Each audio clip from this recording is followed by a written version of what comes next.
All right. Sorry, Sean. You didn't know what you were getting yourself into today, did you?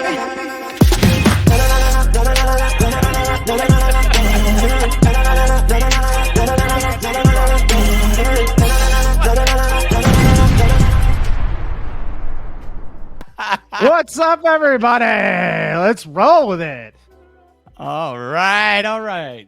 Hey, welcome to Orlando Brokers and Bourbon, the podcast where we explore the world of real estate, what is new and exciting in Orlando, and indulge in the finest and almost impossible to find bourbon that we typically overpay for because we just got to have it. If you want to listen to all of our podcasts, you can find us at Orlando Brokers and Bourbon on Spotify, Amazon, iHeartRadio, or wherever you get your podcasts. If you want to watch this crazy crew with video, you can find us at Orlando Brokers and Bourbon. By the way, my name is Matt Allen. I'm with the Matt Allen Real Estate team here in Central Florida. I'm Lauren Foley. I'm with Julian Properties. And I'm Julian with Julian Properties. And tonight, we've got a very special guest that's joining us that's already on the stage. Let's leave him up. Mr. Sean Polley. Woo! Sean Polley with Polley Wealth Management. Sean is a private wealth manager. Welcome, Sean. Thank you. Thank you very much. Very excited to be here with you. Hey, thanks for coming. Thanks for joining us. Yeah. I hear all about you. What's everyone drinking tonight? Go ahead, Bo. All right, I'll start off. I've got a little bit of a 10-year-old Whistle Pig. Whistle Pig. Yeah, Very if I can get nice. in front of the camera. There we go. That's what I'm drinking. How is it? You guys. How is it? It's always good. It's Whistle Pig, man. What? It doesn't matter. It's It's always good. 10-year-old though. That's got some age to it. It's got a bite. Yeah, it's got a little. What are the notes you taste, Bo? Oh, Matt, please. It just tastes good, baby. I don't know, a little bit of a caramel. A little caramel? Yeah, a little caramel in there. A little of this, a little of that. I don't know. It all, whatever it is, it all kind of goes together and it tastes pretty good. So maybe you can tell me later on what's in it. Why would I know it's in? I don't have it. All right. I gotta get to that bottle. All right. Sean, tell us. You're the guest. What do you have going on tonight? Sure. I'm actually enjoying a Willet Pot Still Reserve. That Nice. looks very fancy. That looks like it I would love double that as a bottle. drug apparatus after you're done with it. Not you personally, but someone could. We warned you, Sean. Cheers. Nothing we can do There at we this go. point. There's the first edit. Just kidding. It'll continue from here. Lauren, what are you drinking tonight, kid? I'm back on Blanton's. Not a bad Back thing, on of course. Blanton's. So, Sean, can you explain to Lauren how back on Blanton's is not like a thing? It's like you aspire to Blanton's. You don't just start or go back to Blanton's. Blanton's like up here, right? Am I not kidding? Absolutely. Absolutely. I know. I don't have like the huge selection of bourbons, so I feel like every time I'm addressed for my bourbon choice, it's either one or the other. I only have two that I go back and forth with until I start to diversify my bourbon. No, I still owe you a bottle. I have not forgotten. I just don't ever see you in person. So Matt, what do you have? Matt, yeah. So I'm drinking, and there's going to be a trivia question for this one, but I'm drinking Basil Hayden. It's Kentucky bourbon, 80 proof. So the trivia question I have is, does anybody know who Reverend Basil Hayden is? Sean, you get an extra 100 points if you know the answer to this one. You got me. I don't know. No? Oh? Anybody? Another one of your amazing bourbon trivia questions, Matt. No. Was it not a part of the making? No, Matt. Most of them aren't true. I just make them up. But no, Reverend Basil Hayden is supposedly the inventor of bourbon. Now, the history is a little bit skewed as to whether he actually was or not, but he's known as the father of bourbon. He was the first one to char the barrels and age the whiskey. So he's the supposedly the he's father bourbon. Yep. Father bourbon. So Sean, I want to hear it because Sean's bottle kind of intrigued me. I've never really, I'm not familiar with it, and it's like a really cool looking bottle. So explain to me this bourbon. Apparently, before the show, Matt, you kind of filled it in a little bit. There's the shape of the bottle is somewhat of interest to me. It has something to do with the still or something that the bourbon's made in. Is that right? It's the pot still that the bourbon's made in. So actually, I'm not a bourbon connoisseur. So Matt's explanation was more than I actually knew about it. So it was very interesting. Most of it I made up, but no, I do like a good bourbon, but definitely wouldn't consider myself a connoisseur. So I don't know the history of it. Yeah. So wait, how did you find that one, Sean? Did you get it yourself or was it a gift? I did. I was just looking to grab a bottle of bourbon for tonight for the special occasion. Nice. So that's the one I grabbed. Well, right, well, fair enough. I like it, Sean. Can you? So, is it tonight? So it's for tonight, but can you save it so that we can come down to your office and help you finish it after the show? We'll be there. Save us a little bit of it. Maybe it depends on how long the show goes. We'll see. With us, you never know, Sean. You never know. We could be done now, or The world of editing. We don't know. We might be here for an hour. We might be here for 3 hours. Yeah. Depends on how much Matt has to drink. That's true. Just kidding. Just kidding. So, Anyway. Sean, tell us a little bit about your office there. So you're in downtown Orlando, huh? I am. Yep. I'm actually here on Orange Avenue. I'm in the Seacoast Bank building up on the 11th floor, and got an unobstructed view to Lake Eola and see the fountain right from my office. So it's that's where I'm at. It's a beautiful. What floor are you on, Sean? The 11th. Wow. Beautiful views. And it looks like too. We talked briefly, but I see it looks like the Catholic diocese, the Catholic Church there in the background as well. It's very historic and kind of one of the landmarks of Orlando. And it looks like you got the corner office. I am in the corner. They put me in the corner. That's why they call it Polley Wealth Management. Yes, that's right. That's right. And speaking of Polley Wealth Management and you being a private wealth manager and a financial wizard, can you just kind of tell us just a little bit about your background and how you sort of ended up where you are today? Sure, absolutely. So I guess it probably started in college. I went to the University of Florida and was trying to decide on a major.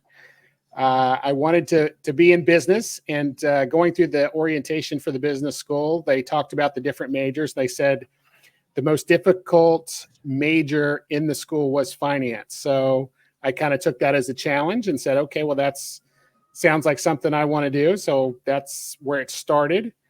And through the major, kind of looking at different, corporate finance positions, I knew that I wanted to work with people. So this really turned into the perfect combination because I got to learn about finance, but then I also get to work with people. So that's how I ended up here. Started off right out of college, and 28 years later, here I am. 28 years. Wow. Amazing, man. And you, and if I remember right, obviously, for those of you out there who don't know, I do know Sean very well. We kind of know each other through our children and through Little League. So we'll kind of chat about that in a minute. But I was just going to say, I know Sean through pretty much Bay Hill things, but I don't know this side of him. So I'm really interested. Well, that's kind of where I was going actually with Sean, sorry. because I wanted to. No, to your point, him Bay Hill, like the area being in Orlando, because Sean is actually a Winter Park native, correct, Sean? That's where you were kind of Winter catch Park. your teeth and life. That's correct. Yeah, I was actually born in the Navy Hospital when they used to have the Navy Hospital here, and was born and raised there in Winter Park. Very cool. And you went to Winter Park High School, is that right? I did. And then off to UF. Yes.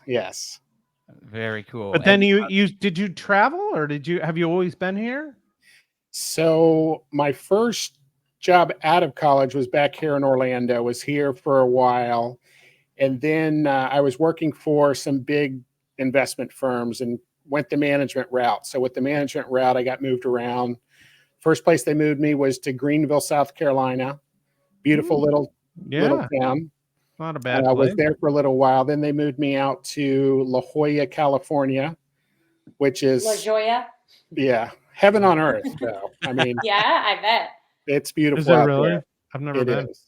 The weather is absolutely perfect year round. I mean, literally, the coldest I think it ever gets at night there is in the 60s. The highest it ever gets in the daytime is in the 70s. And literally, I lived there for just under 2 years, and I never saw one drop of rain. So it's just the perfect weather. But then you decided to move back to Florida. Actually, then I got moved to New York City. So I was in New York City. Yes. So working in finance, it was a great experience. But then eventually, actually, what happened was my mother got sick. So I ended up coming back to Florida and came back about 14 years ago and have been here ever since.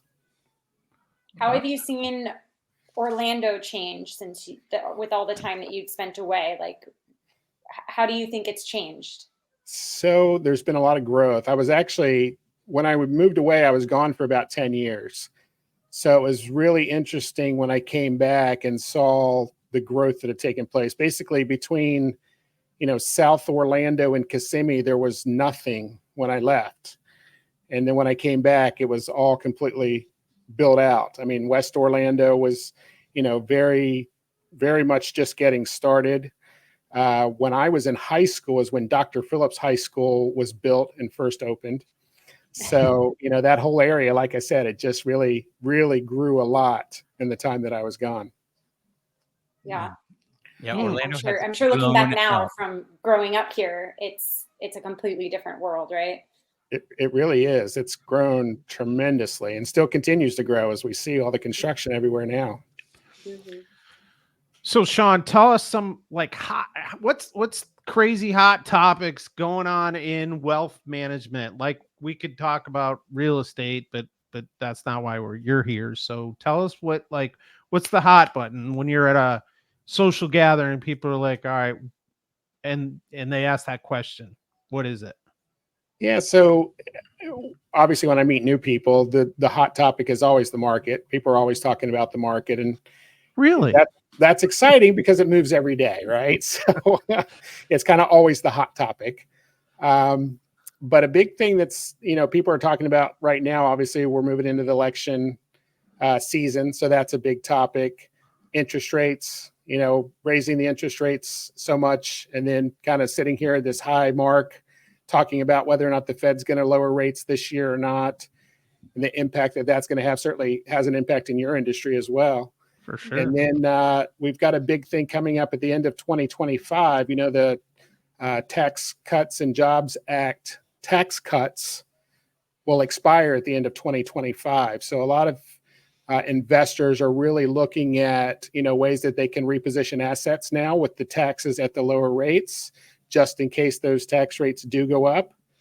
So that's probably the big hot topics that everyone's talking about right now in wealth management. What types of assets are they looking to move around? Well, probably the most common one is looking at qualified assets. So if they've got money and things like, anything that's tax deferred. So an IRA, a 401k, looking at how can I maybe realize some of that conversion now into a tax-free vehicle like a Roth, doing Roth conversions, kind of pay the taxes now when the taxes are lower. Mm-hmm. Because, whether the taxes go up at the end of 2025, if we look at kind of what's going on with the economy, if we look at what's going on with our national debt, at some point taxes are going to have to go up. That's just the way they're going to have to do that to be able to pay for the debt, right? Somebody actually has to pay for everything that's been going on the last 4 or 5 years. What are you talking about? We have to pay for that? That's not free money. Believe it or not, and there's probably people out there that don't realize that's the case. You mean education, like college loans aren't free anymore, and like you can't just get checks from the government to go get what you want? That's not that somebody has to actually pay for that. All right, settle down over there. At the time, right? But yes, eventually that's all got to be paid back somehow. Yeah, I gotcha. There you go. So just keep on working.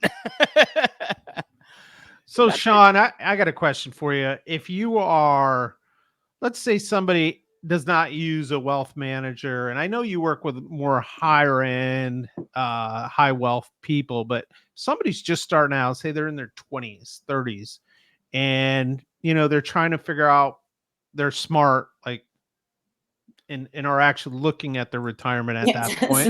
smarter than most of us. I was gonna say me, We're but looking for that anyway, rare unicorn that was thinking that's about what they're going to do in actually their future. thinking about their retirement. Yeah. What advice might you give them? What's like just one little tidbit? What should they do? Great question. And, it's something that I actually talk about a lot. And I really try to get people from the first time you get your first paycheck, you really should be talking to somebody, a financial advisor, more somebody like that does financial planning, that's really a holistic advisor, so that you're starting to put money away in the right places. There's no substitute for compound interest, and having more years for that to work for you makes an incredible difference as you get older and as you eventually move into retirement. So, one of the things that I encourage people to do from your first paycheck, look at opening up a Roth IRA, starting to make that contribution. Right now you can only put $7,000 into it each year, but if you start that at an early age, or start it today if you haven't started one yet, regardless of what age you are, and let that compound over years, it will make a significant difference for you. Yeah. Yep. Hey, I don't mean to interrupt you, but Bo, your background is on point tonight. I don't know if anybody mentioned that, but Yeah, you look I like know. you're like. It looks like it's sending us smoke signals. I'm sorry. Right Well, I it's was unfortunate. my eyes went from Sean down to disco room or down there. Yeah, well, there's a reason. So I was trying to make it really cool for Sean, and I did a special set. Aw, And that was so nice. unfortunately, the sun, my office sort of faces the front of the house, the sun comes in from the west there, and so it's kind of creating a problem with my camera. So as soon as this sun kind of drops down just a little bit more in a few minutes, it's even going to be cooler. But yes, I kind of went with I was trying to create like a little vibe for Sean, and so trying to do we polled the 23 followers, and they all said that you need to build out your own separate studio, and with no windows. Like you, I want Sean's studio. I want that. That would be nice. That's what I think. Sean wins tonight, no matter how hard. I knew he was going to have something special, but I didn't know he was going to pull out like the A game here with his amazing view and sharp dressed man. I was going to put on a suit. I knew he was going to be like. We talked about that today. We did. We all talked about Lauren, kind of getting dressed up in a suit and getting all punched up, but instead I just went with the Whiskey and Bourbon 24 t-shirt, so I wore my Hawaiian shirt. I'm sorry. Yeah. Perfect. But Sean and Lauren look very respectful this evening. I know. They do. Yeah. Usual. We look like we're matching, kind of, to be honest. Yeah, you guys are looking good. So I have a question about the financial world, because I know you kind of talked about a little bit like for first time and not first time, but maybe younger investors and or people just putting money into some sort of financial vehicle that's better for their future, right? For planning ahead of the future. So one of the things that I have heard, and I'm just kind of curious about this, and I know you work with more affluent, high net worth individuals, but I've heard a lot of clients and even some family members lately talk a lot about like annuities and kind of putting money into annuities. Is that can you maybe explain what that is a little bit, and kind of when that's probably a good thing to do and not a good thing to do? Because it's just something I've been hearing a lot lately, and I don't know why. Absolutely. So you're probably hearing about it because it is a lot more popular topic that's out there.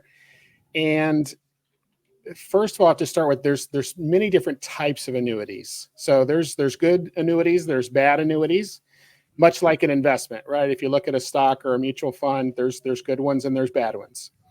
So an annuity, depending on what type of an annuity, can certainly play a place in your portfolio, really at any age, depending on, how diversified your portfolio is, what your feelings are about risk and volatility in your portfolio. It's a good way to kind of minimize the volatility if you use something like a fixed annuity or a fixed index annuity. They're also used for as you're getting close to retirement. A lot of times they get a lot heavier in the conversation when you typically about 10 years out of retirement or from retirement is when, we start getting into some deep retirement income planning. And many times those are a vehicle that we'll use as part of that, depending on, your individual situation, obviously. So a fixed annuity is very similar to a CD, buying a CD at a bank. It basically gives you a fixed interest rate for a certain amount of time, whether it's 3 years, 5 years, 7 years. The upside of that, differentiating it from a CD, though, is that the money within an annuity is actually tax sheltered. So the interest that you're earning, as long as that money stays within the annuity, you're not paying any taxes. You're not getting a 1099 each year to pay taxes on any interest that you've earned within the annuity. So that's one of the big pluses, one of the big benefits of it. Gotcha. And then you can look at something like a fixed index annuity, where a fixed index annuity is similar, except that you may not have a set interest rate that you're going to get each year. You're tied to a certain basket of investments or a certain basket of stocks. And the way they work is that at the end of each period, which is usually 1 year, you're going to get, if that basket that it's tied to is up for the year, you're going to get an interest credit to your annuity at the end of that year. If it's down, then you basically stay at zero. So that's the good benefit in those, is that it's a way to kind of make money when the market is up, but not lose any money when the market's down. And then, like I said, in addition to that, it's also a tax sheltered vehicle. So all of your money that's within that annuity is not, taxed until you start to take that money out. So low risk, basically. It might be sort of a lower reward, but it's a low risk, but you also have a reward and a benefit. It is absolutely. My kind of investment. Yeah, Wow. we do use, fixed annuities and fixed index annuities in portfolios. Not as big of a fan of variable annuities. Variable annuities are the ones that really, when you hear the people talking about, not liking annuities, that's really what type of annuity they're talking about, because the fees can be very high in those. But typically when you're looking at a fixed annuity or fixed index annuity, there's many times no fees.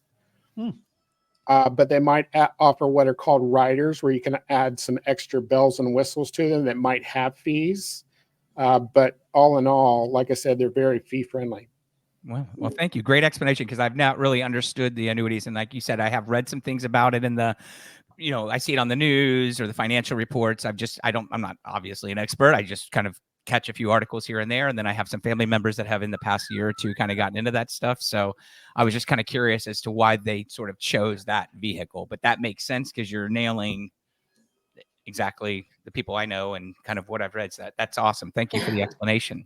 Absolutely. Sean, thinking of portfolios, what do you like? Do you see common investments that a lot of your high net worth individuals have? Like, is there something that's just like, everyone gets this, everyone does this investment, this is what everyone's doing? Like, we want to know how we can be rich like these people. Tell us. Great question. So, obviously we manage investment portfolios for our clients. So, some of the differences, obviously, when we're looking at higher net worth, is we're not always looking for, hitting home runs with our investments, right? We're looking to get steady growth that's going to outpace inflation and do our best to protect ourselves from losses, right? A lot of the high net worth and affluent investors, they make their money through the work that they do, but they want to be smart with the money that they've made. So they want to make sure, like I said, that it's outpacing inflation, that it's growing for the long term. They're protecting those assets. So, one of the big things that we look at is, first, it's tax management. A lot of times they're in a higher tax bracket. So, it's not always how much money you make, but how much you keep. So a lot of our strategies involve a lot of tax management, a lot of active tax management that really starts, from January 1 and goes through the entire year, so that we're able to minimize taxes, increase their assets, and, do our best about avoiding losses over the long term. I like that. So they make money in business, and they safeguard it with their investments. Absolutely. Absolutely. They work hard for their money and they're doing a great job Sure. making money, right? But they also want to be smart with the money they've made. They want to make sure that it's still working too. A lot of, unfortunately, a lot of people will make the mistake of keeping their money in places that are under the inflation rate. So, if you've got money that's sitting in a savings account, or many times I see people put money into CDs just because they don't know any better, right? And they're locking in a 3% or a 4% CD rate. Well, it sounds great because it's better than the bank's savings account that's not paying them hardly anything. But if inflation is at 4% or 5% or 6%, like we've seen over the last couple of years, technically they're losing money every single day that money's sitting there because their purchasing power is not keeping up with inflation. Yeah. So we just want to make sure, if they've got money, obviously they're going to need for the next 12 months, we're going to be very conservative with it. But the investors that we work with, they understand if this is not money that I need for the next 12 months, I need to be doing something with that money to outpace inflation to make sure that I'm not losing purchasing power. Got it. Hey, just to tie it into who we are, do you ever at any case advocate for buying real estate as part of your portfolio? Is that something you guys do, or? Absolutely, I do. As a matter of fact, as a holistic wealth manager, we're really looking at across the board, everything that you do with your money. Mm-hmm. I know when people, hear what I do, the first thing that they think about is, their stocks and their bonds and their mutual funds and their investment portfolios. Right. That's definitely something that we do, but it's just a small piece of what we do. So, we want to look at their entire financial life. Sure. And make sure that the things that they're doing are, number one, working together and helping them to grow their net worth. And there's many different ways to do that, depending on, what they want to get involved in personally, or, really what their long-term goals are with their net worth. And you guys do, in addition to, consulting, I guess, for like sort of real estate, maybe residential or commercial, probably quite a bit, whatever, if someone consults with you in their bigger financial plan. In addition to that, you offer other services too, correct? Such as like life insurance and things like that to kind of prepare. Yeah, exactly. Whatever, you can explain, there's whole life, term life, but you do those different type things, correct? Absolutely. Like I said, when you think about a holistic wealth manager, it's really anything that has to do with your money, right? So a lot of times we'll work with people on cash flow, especially with business owners, right? Sometimes you need to, figure out how to make cash flow work, right? There's lean times, there's great times. How do I get through, those lean times and make sure that my business continues to operate? We do a lot of tax strategies that are great for real estate investors, and anybody that's a commercial real estate investor or does investment properties, we talk to them about, putting money back in their pocket through having a cost segregation analysis done, cost segregation study. If they're a business owner, we'll talk about different tax strategies where they can, put money back in their pocket. The difference between what we do and what your CPA might do, your CPA is really that historian, right? They're looking at what you've done in the past and basically reporting that. What we do is we'll look at, kind of what are we doing today and what does our tax situation look like over the next 10 or 20 years, and how do we position assets and what types of things can we do to make sure we're not just reporting the past, but we're minimizing our taxes each year as we move forward. And like I said, a big thing with real estate investors is those cost segregation studies that will help them with. I run into many real estate investors that have been investing for years and have never heard of them. So, it's a significant thing that can put a lot of money, tax money, back in their pocket, especially if they're an investor. It helps them, go find that next deal. They've got more. And what are some of those cost segregation examples that you can give that you find are helpful to your clients? Yeah. So anytime you're buying an investment property that you're not actually looking to personally use, then it's definitely an opportunity that you should be looking at a cost segregation study. Cost segregation study is basically taking your depreciation and accelerating that into the current year, so that you can take a big tax deduction on that. And depending on the size of the property, we're looking at, anywhere from, tens of thousands of dollars to hundreds of thousands of dollars in a tax deduction that they can actually get depending on the size of the properties. Right. Wow. All right. Pretty exciting stuff. Thank you, Sean. That's pretty Yeah, helpful. I feel very very interesting. educated in talking to you about Wow. this stuff. So thank you. And you'd explain it really well. So Yeah, and by the way, we'll have his contact details in the description of either the podcast or on YouTube, so you'll get all of his information as well. the way that Sean explains things like he just did Yeah. is very helpful for someone that's a novice for me. That's all I was going to say is it's just really good at explaining things and kind of figuring out what's best for his client. So I always appreciate it. Sorry, I didn't mean to interrupt you either, Matt. I was just adding to what you were saying about his information. And I'm going to be a little, speaking up for him because of my personal experience, but I want to disclose that. No, absolutely. Thank you, Bo. Hey, Sean, I'm going to put you on the spot. Any just easy, simple, crazy situation you ever ran into with somebody's like, I need to do this, and you're like, no, you don't do that type of thing. Anything you could think of off the top of your head? Sure. So, and I don't. Bo Julian.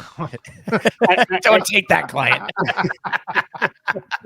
And I don't run into it as much at this point in my career as I did earlier in my career. And part of that, kind of to what Bo was just saying, I really do a lot of work with trying to educate my clients about kind of what our expectations are as we move forward. There's going to be good times. There's going to be tough times. I would say, certainly whenever you see a big drop in the market, people start to panic, right? For sure. When we do a lot of work up front with trying to understand kind of, what their feelings are about risk and how aggressive they're comfortable with being in their investment portfolios. And, when we're thinking about it, it's much easier to say, hey, I like those high returns. I want to be more aggressive. And then when we're in it and the market takes a downturn, then we start to feel what that really means. Right. And for many people, they may start to panic, right? Are we doing the right things? Or should we be doing this? Did we take on too much risk? And so, many times, especially like I said earlier in my career, it's really talking through that, right? Let's understand, what we're doing, what we're trying to accomplish. If we make an emotional move in our portfolio, what are the impacts that's going to have on us, not just today, but what's the impact that might have on us 10 years from now, 15 years from now, and how are we going to accomplish those goals that we're setting out to try to accomplish? So, like I said, many times that's when I do have those types of conversations when things start to move and, people are starting to question what they're doing and want to make sure that they're on the right track. Got it. Awesome. Got it. Awesome. If you don't mind, I'm going to just change gears a little bit and talk about, I know we've worked you to death here for the past 25 minutes about your work, but on the fun side of things a little bit, when you're not working as a financial wizard, tell us a little bit about what you're out there doing in this world. So when I'm not working now, I'm on a baseball field. So, as Bo said, we met out at Dr. Phillips Little League when both of our sons were starting T-ball. And at that time, Bo was actually one of their first coaches, or his sons and my son's coach on their first T-ball team.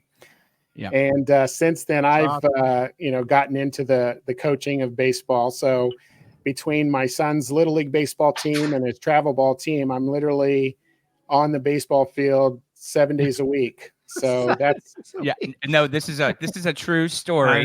My kids only play Little League, and Sean's son is an amazing ball player. And not only does he play Little League, he's also on a travel team.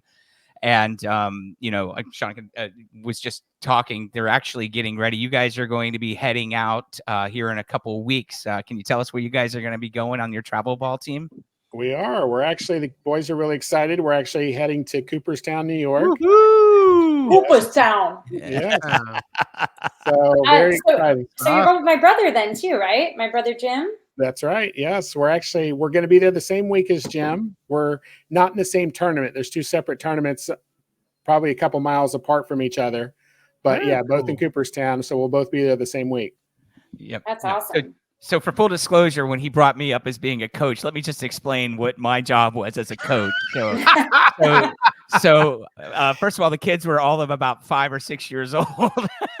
It's all right. And it was T-ball. And basically my job was to stop them from making snow angels and stop picking their nose and go out with their helmet on to hit the ball off the tee. That's so funny. that was really my extent of my job. And as soon as they actually got to like machine pitch or anything like that, like I was out as a coach.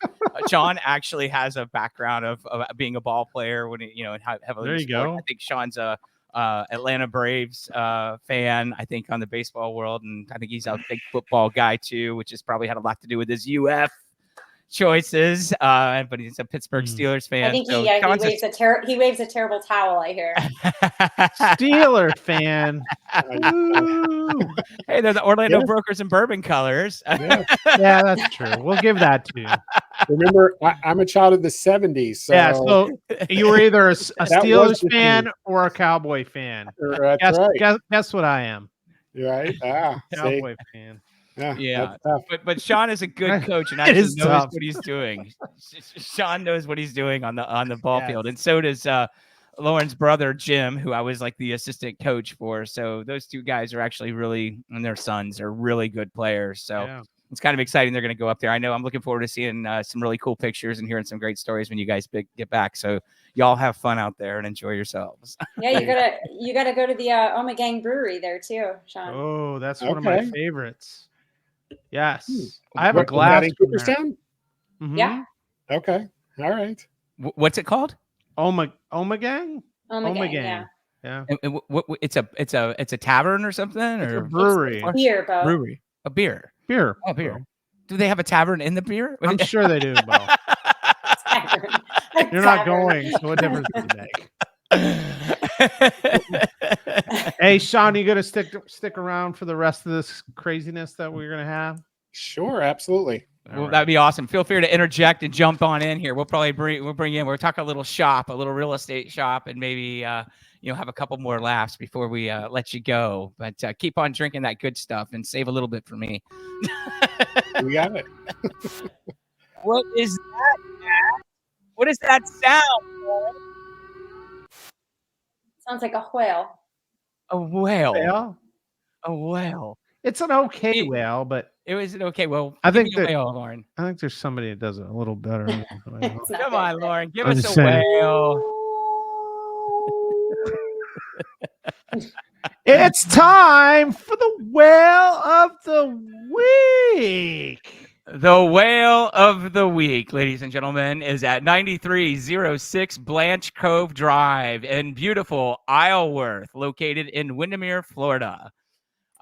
This home is a total of 17,948 square feet. What's going on? What's going on? You don't have it on the screen? Jeez, the people listening to the podcast don't care about that. You don't have to interrupt me talking. Talk about interruptions. Sorry. Right there. I'm right in my in my mojo, man. Interruptions. Y'all did it last week. My turn. I failed miserably last week at interruptions. I fail frequently at interruptions. Apparently, I'm failing this week. Oh, that's all right. We all, we'll just help pick you up and just keep on keeping on. Go ahead, Bo. I got the picture. All right, ladies and gentlemen. So this home was built in 2022. It is at 9306 Blanche Cove Drive. It's 14,856 heated square feet. Listed for $15.5 million. So this is Isleworth. So Stonebridge Custom Homes was the home builder. Funny story. I actually have a little bit of a slight history on this one.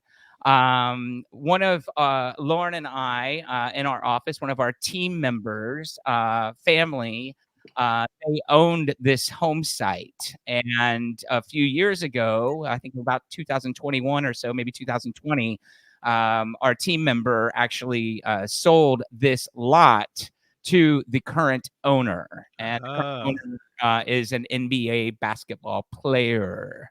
So what's really kind of cool about this home, it has a full-size NBA basketball court in the home, which is drop dead gorgeous with the rest of the house.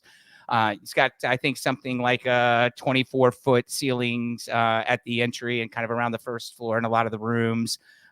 fully modernized kitchen, of course, like a chef's kitchen with all the finest of the fine, as most of these homes do have. Look at the crazy chain link chandelier. I love the chain link chandelier. That's the first thing I saw. I'm like, that's Yeah, cool. they are cool, right? I don't know, man. See, for 15.5 million, you can get yourself a chain chandelier for your kitchen.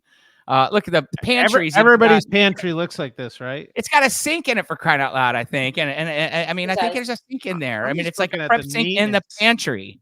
Yeah, just keep going. We got pictures scrolling. See, this is why we call Sean Polley, because if we could manage our money well enough, we could have a house just like this. Yeah, Sean, how do we get this? Can you please tell me how we get this, Sean?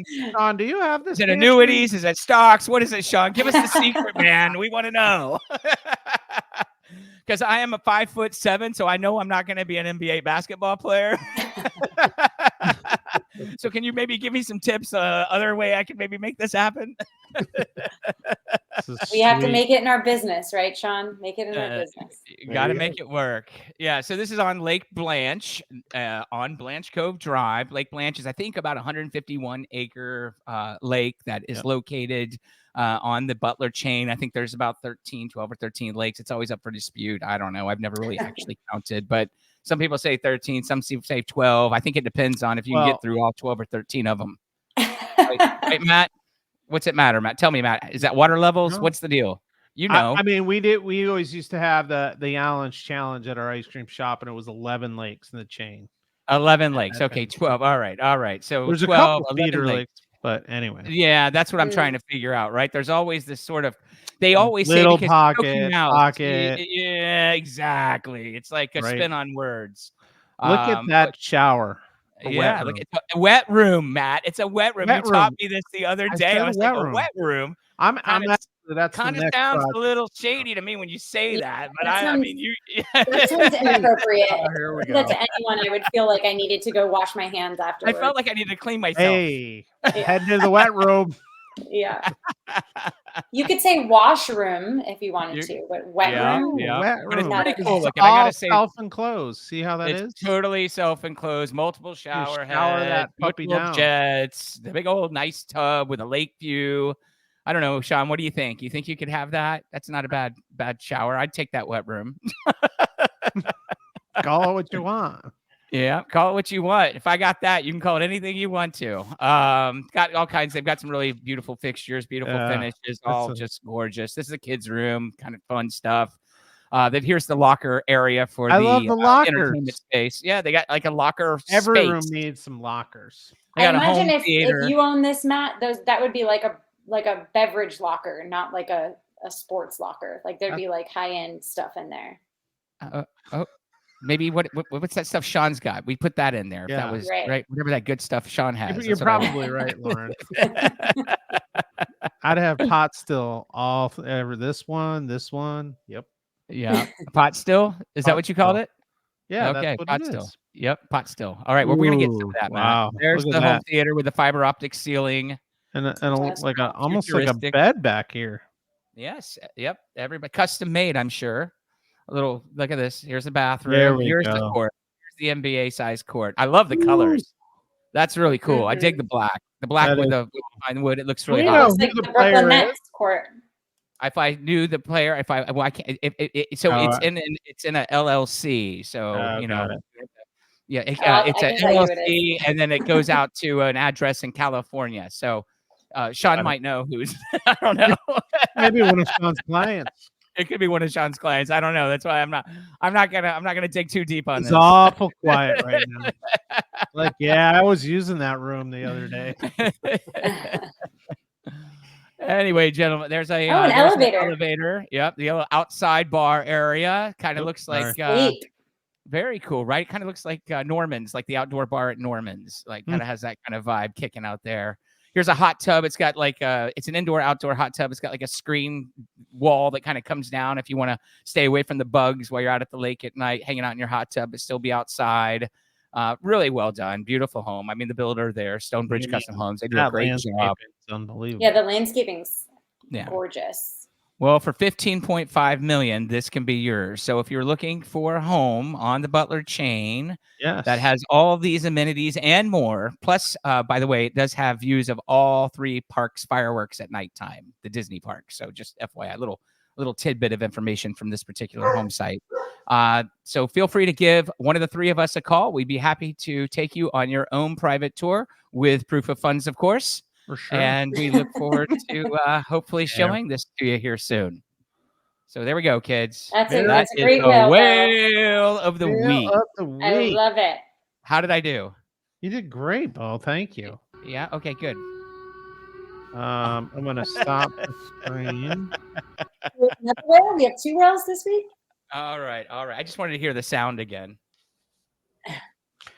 All right, Matt. So, fill us in on a little hot topic of real estate. Tell us what's going down. Oh, just quickly, we were just talking earlier about and Sean, jump in on this topic.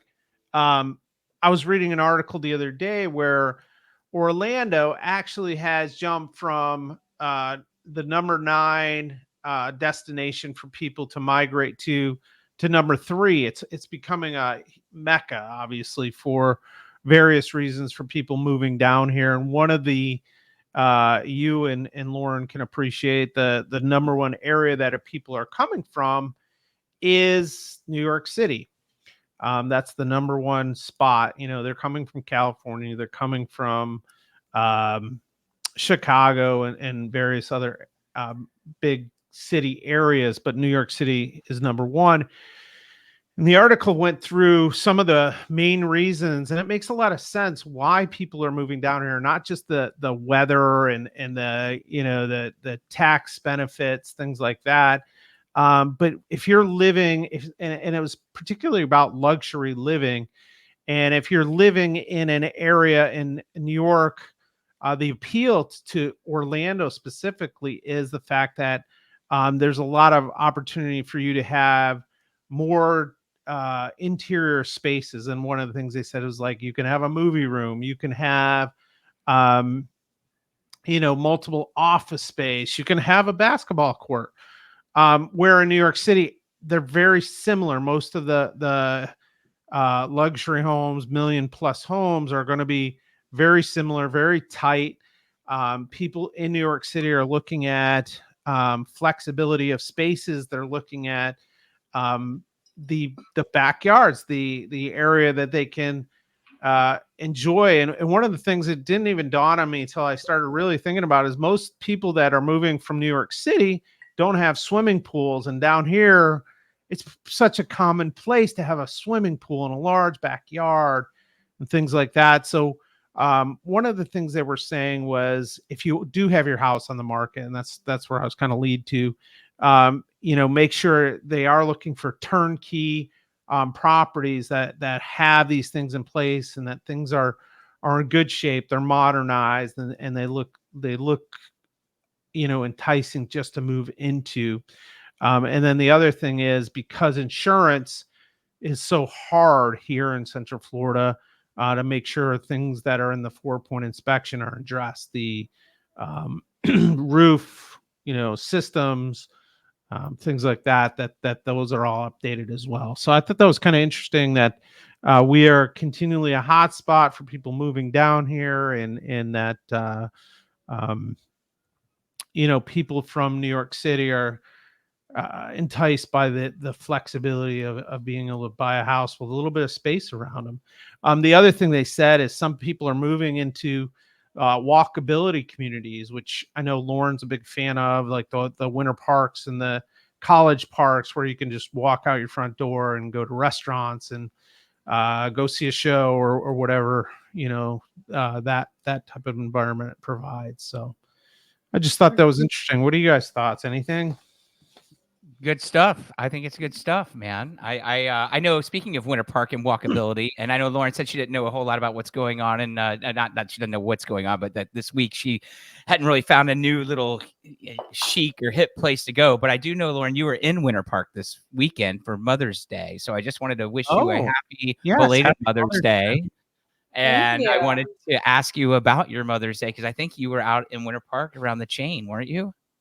I Winter was. Park chain? Wow. in Sean's old stomping grounds. I was my daughter and I did the Winter Park scenic boat tour, which was awesome. Oh, And yeah. if you've never done it, or if you've done it, you can attest to how awesome it really was. Our captain knew so much about the lakes, about the homes, the real estate, previous owners, the history of some of the homes. It was really, really cool. And then we went to Ava Mediterranean, which was a delicious little brunch. They gave us a bouquet with a rose, and it was very cool. They had a champagne Moet cart going around. It was a nice little experience. Beautiful. Oh, that's nice. That's really nice. So that sounds like you had a nice Mother's Day then.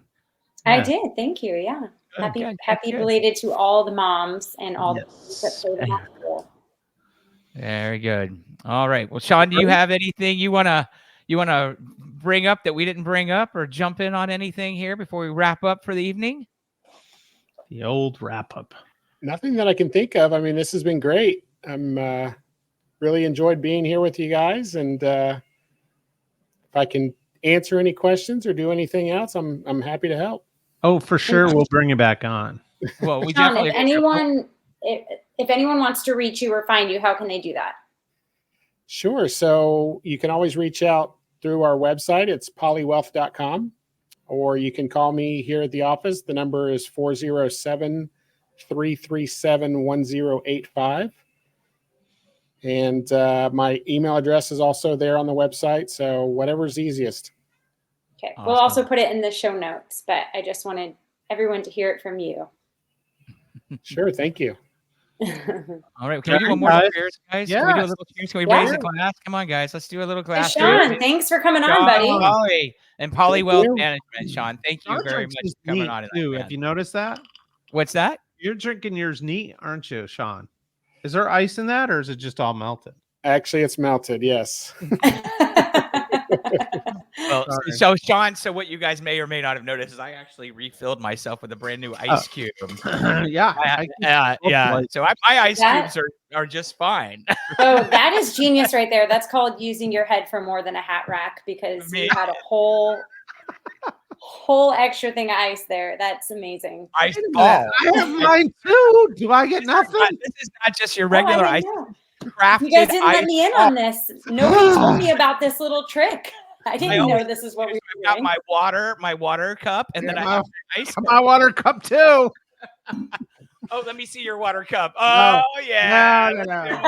All right, Lauren, wrap up. I've got my water cup right here. Oh, that works. That works. All right, you win. Well, thank you so much, Sean. It was really great having you on here. I think all the listeners have gotten some really great tidbits to take away from hearing and listening to you.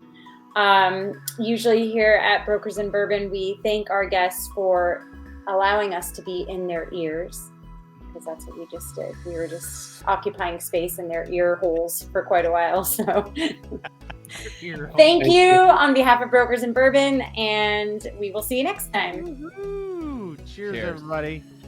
Thanks for coming, Sean. Cheers. Thank you. Cheers. Sean.